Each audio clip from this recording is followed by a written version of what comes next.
This is exciting because I'm in front of a construction site. It's home to 55 seniors. They're going to move in.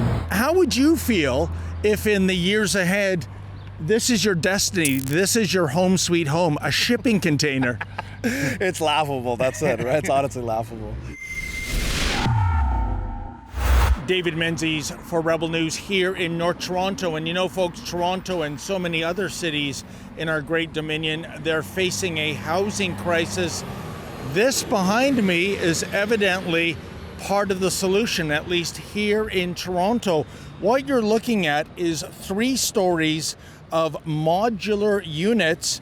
These units will provide rent-geared to income homes with supports for seniors and older adults exiting homelessness. Well, I guess it's better than living in a tent city, isn't it? Now, what the city is calling modular units, other people would call shipping containers or sea crates. In other words, these are the boxes you see on the railway cars, or you see them in ocean freighters going across the sea.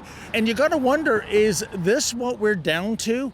Putting our older residents into little rectangular boxes to live out the rest of their lives?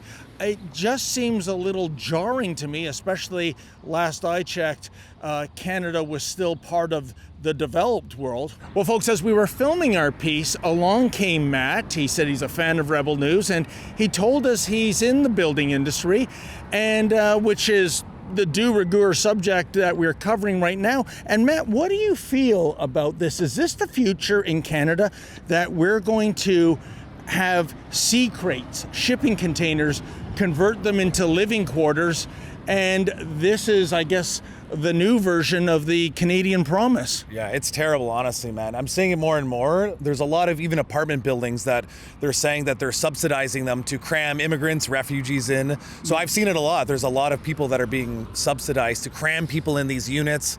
And this is just like another terrible example, right?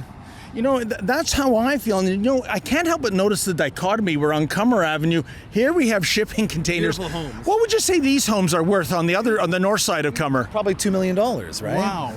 You know what? I wonder how they feel about shipping containers going across the street. I'd be honestly rattled if I had that right next to my, look out of my window and I see that. Yes. It's insane, man. It's honestly insane. You know, Matt, when we were covering the Pierre Poilievre campaign, he was talking about making homes more affordable, and he gave what I thought was a very disturbing anecdote that typically it took 25 years for the average Canadian to pay off the average mortgage in Canada, but with certain housing markets, Toronto, Vancouver, Right.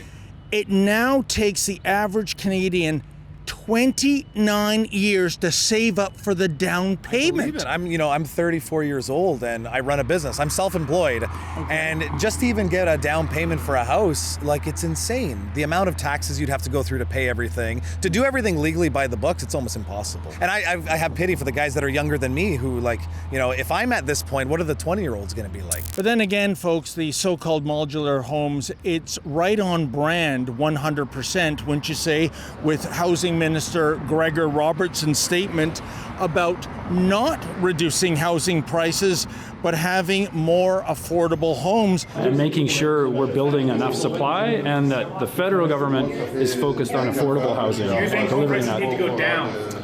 No, I think that we need to deliver more supply, make sure the market is stable. It's a huge part of our economy. We need to be delivering more affordable housing. Translation: $1 million plus homes for the boomers and for the rich. Well, for the rest of us, I guess little shipping containers, right?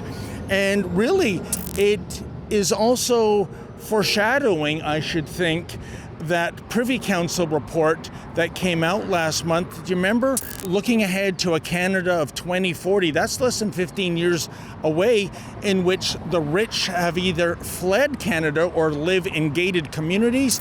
As for the rest of us, we're reduced to illegally hunting and poaching just to get the bare necessities of life.